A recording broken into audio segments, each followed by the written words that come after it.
next month, outlawing the garment virtually everywhere outside private homes. In recent months, leaders of Germany, France and Britain have all called on the Muslim community to become more integrated into mainstream society. Barnaby Phillips takes a closer look at what this means in Britain. If you want to find out about multiculturalism in Britain, East London is a good place to start.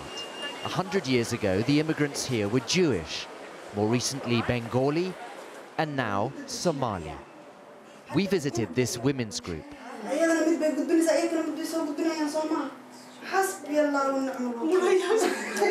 They've all arrived in this country in the past 25 years.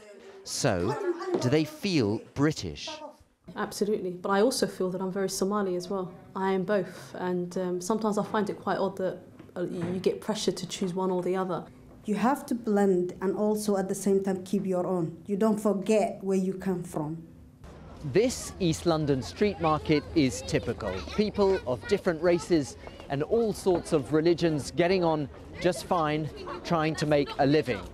There is Islamic extremism in Britain, but it's not typical. However, the fear of it does provoke a strong reaction amongst some parts of the white community. It's our country! We're taking it back! They're called the English Defence League, and they say they're a growing movement. Their mission is to defend English values against what they see as the creeping threat of Islam. Muslims, in the name of Islam, are causing a lot of friction and a lot of bother. They're not integrating. We don't want 5 years from now everybody turn around and suddenly we're in a dilemma where there's a bomber in every town. This man is an expert on violent and extremist groups in Britain. When you see the English Defence League march, you'll often find a counter-demonstration group, like the Muslim Defence League is a new group that's formed. And the two groups do sort of need each other. They do need their enemies to define themselves against. So you have this sort of spiralling where both groups inform each other of where they're going to be. They both turn up to the same marches, they both fight, and they both get more publicity as a result. The Prime Minister worries that some Muslims define themselves only in terms of their religion. But it's difficult to impose a British identity on anyone. This country is still working out how to build a more coherent society in which everyone feels they belong. Barnaby Phillips, AlJazeera, East London. A group of internet activists in America claim to have had a hand in the popular uprisings which brought down the governments of Tunisia and Egypt. Members of the group, called Anonymous, have told Al Jazeera they hacked into the websites of the Tunisian and Egyptian governments and caused them to crash. Al Jazeera's Scott Heidler has the story. Hello world, we are Anonymous. As a movement, they say they don't have a political stance and they don't even have a members list. But they do have the power to assist revolutionaries and bring down the websites of multi-billion-dollar corporations. They call themselves Anonymous, a group of nameless internet activists or hacktivists. A few from their operations arm spoke with us via video chat.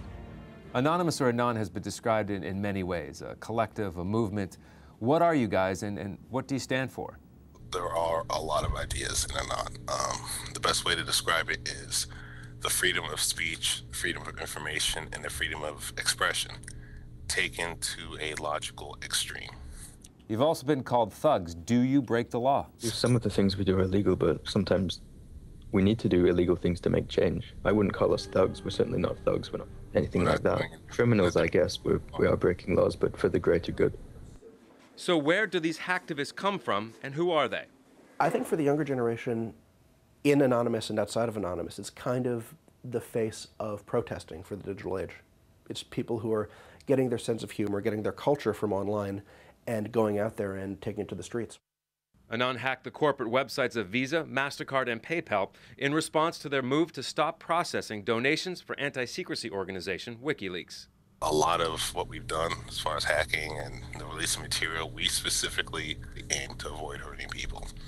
I mean, you look at the Visa, MasterCard attacks. We brought down their websites as opposed to, hitting the infrastructure that would have prevented their services from working. We could have done that, but we didn't.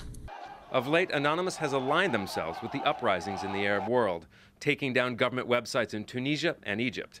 They jam the sites by flooding them with requests. Most of Anand's activities appear political in nature, but their most recent attack was personal. The target, Aaron Barr, chief executive of the HB Gary Security Company, who had taunted Anonymous, saying he could identify most of the group's leaders.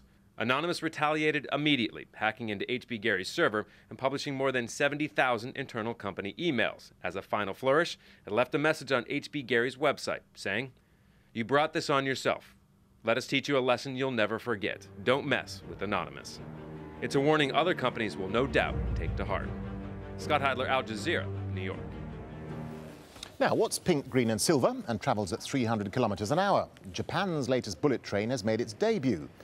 With its trademark snout, the Hayabusa, or Falcon, pulled out of Tokyo Station unusually late.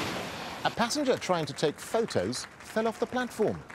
It'll cost $320 for a one-way trip from the capital to the northern city of Aomori, which until now has been off the Shinkansen network map.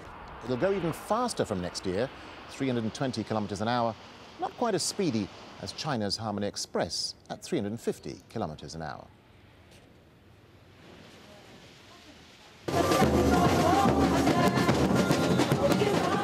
And Rio de Janeiro's annual carnival has just opened. Children have been performing the first street processions. The 5-day festivities showcase Brazil's top dance schools with extravagant performances, colourful costumes and street bands.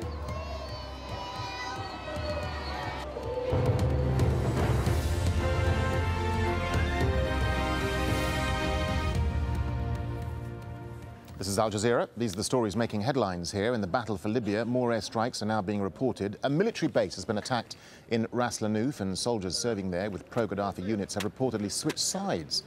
They're said to be holding the line and preparing for more fighting with their new colleagues. Opposition fighters say a massacre has been taking place in the town of AlZawiya. We're hearing reports opposition fighters are currently surrounded by government forces. A doctor has told Al Jazeera there have been up to 200 casualties after protest supporters repelled an attack by Gaddafi loyalists. The Gaddafi security forces are gathering up at the outskirts of the city and preparing for another attack. And the revolutionaries here are bracing themselves and reorganizing their lines to prepare themselves to defend the city. Meanwhile, east of the capital, witnesses in the key oil port of Brega say at least 24 people were killed in clashes there on Friday. Anti-Gaddafi fighters are claiming to be in control of the oil terminal and the city. In Egypt's northern city of Alexandria, hundreds of protesters have clashed with police. Several people were injured as they attempted to storm a building which houses the state security agency. Demonstrators say officers inside were trying to destroy documents linked to human rights abuses during the rule of ousted President Hosni Mubarak. And in the capital, Cairo, Egypt's former interior minister has pleaded not guilty on charges of money laundering and profiteering. Habib El Adli was arrested last month and is also widely blamed for being behind brutal attacks by security forces on protesters during the recent uprising. More than 50 African Union peacekeepers have been killed in fighting in Somalia in the past 2 weeks. The deaths come amid a major